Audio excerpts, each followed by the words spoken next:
श्री महाभारत उद्योग पर्व में पुष्पचार। भीष्म ने कल प्रतिज्ञा की कि मैं आजन्म ब्रह्मचारी रहूँगा और मेरे से कोई संतान प्राप्त ही नहीं होगा। व्यास जी की स्तुति की गई और किया गया मानसिक आह्वान। तत्काल ही रुद्राक्ष की माला और भस्म से सुशोभित अंग वाले व्यास जी का उपस्थित हुए।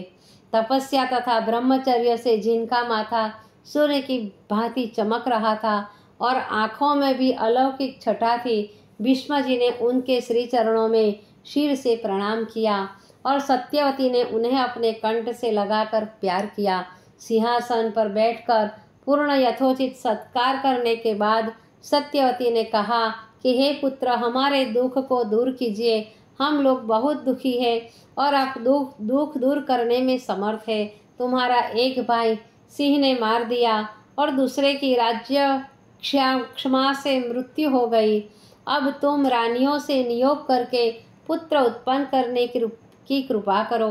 माता के अभिप्राय को जानकर व्यास जी ने कहा कि मैं आपके सुख के लिए आपकी आज्ञा का पालन करने के लिए तैयार हूँ। अंतःपुर में व्यास जी को लाया गया और केली शैया पर अंबिका से कहा, तू मुनि की शैया पर उनसे नियोग कर, इससे वंश वृद्धि करने वाला राज्याधिकारी पैदा होगा। अंबिका ने अपनी सास सत्यवती से इस प्रस्ताव को अस्वीकार करते हुए कहा कि परपुरुष के साथ संभोग करना स्त्रियों के लिए बड़ा पाप है। मैं ऐसे कुलटापन से पुत्र पैदा कर अपने पिता तथा पति के उज्जवल वंश को कलंकित करने के लिए कदापि तैयार नहीं हूँ। ऐसे घृणित पाप से पुत्र पैदा करने की अपेक्षा वंश नष्ट हो जाना ही अधिक अच्छा है। सत्यवती ने अंबिका को समझाते हुए कहा कि ये व्यास मुनि प्राकृतिक पुरुष नहीं है, बल्कि साक्षात विष्णु भगवान के अवतार है। इनसे यदि रमण करोगी तो तुम्हें कोई पाप नहीं लगेगा, बल्कि उनके शरीर स्पर्श और दर्शन मात्र से अनेक जन्मों के पाप नष्ट हो जाएंगे।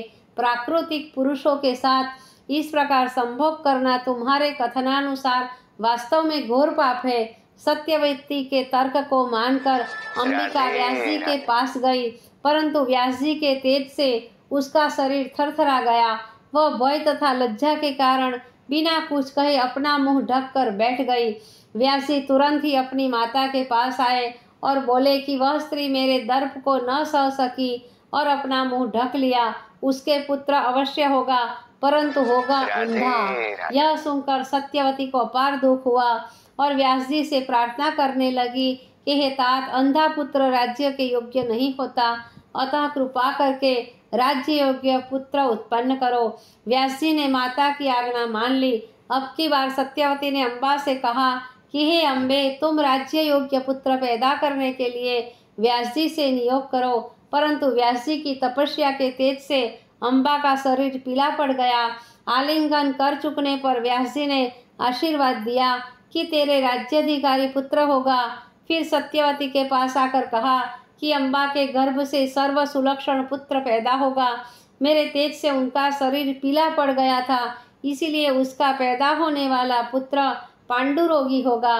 सत्यवती को इतने पर भी सुख नहीं मिला और व्यास जी से कहने लगी कि इससे अधिक और कौन सा दुख हो सकता है कि तुम जैसे सर्व सामर्थ्यवान सहायक होते हुए भी एक अंधा और दूसरा रोगी पुत्र पैदा होगा। हे पुत्र, तुमसे मेरी यह अंतिम प्रार्थना है। अब तुम अपनी इच्छा से ऐसा पुत्र दो जो कि परम विष्णु भक्त हो और विश्व विख्यात हो। माता की प्रार्थना स्वीकार करते हुए वेद व्यास जी ने कहा कि अच्छा, अब तुम अंबिका को मेरे पास भेज दो। सत्यवती ने अंबिका का दोबारा व्यास जी के पास जाने को कहा, परंतु उसने उत्तर दिया कि हे माता, मैंने एक बार आपकी आज्ञा का पालन किया, अब मैं इस आपकी आज्ञा को मानने के लिए तैयार नहीं हूँ, क्योंकि जो स्त्रियां बार बार संभोग करती है उनमें और वेश्या में कोई भी अंतर नहीं है। एक कुलवती के लिए यह एक लज्जा होगी।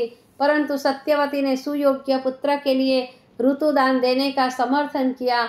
अपनी सास की प्रतिष्ठा का ध्यान रखकर प्रत्यक्ष में उसकी आज्ञा स्वीकार कर ली, परंतु बाद में अपनी दासी को श्रृंगार करा के व्यास जी के पास पहुंचा दिया। उसने व्यास जी के साथ काम कला पूर्वक संभोग किया। माता सत्यवती के पास आकर व्यास जी ने कहा, इसमें कोई संदेह नहीं कि इसके गर्भ से विश्व विख्यात भगवान परम भक्त पुत्र पैदा होगा।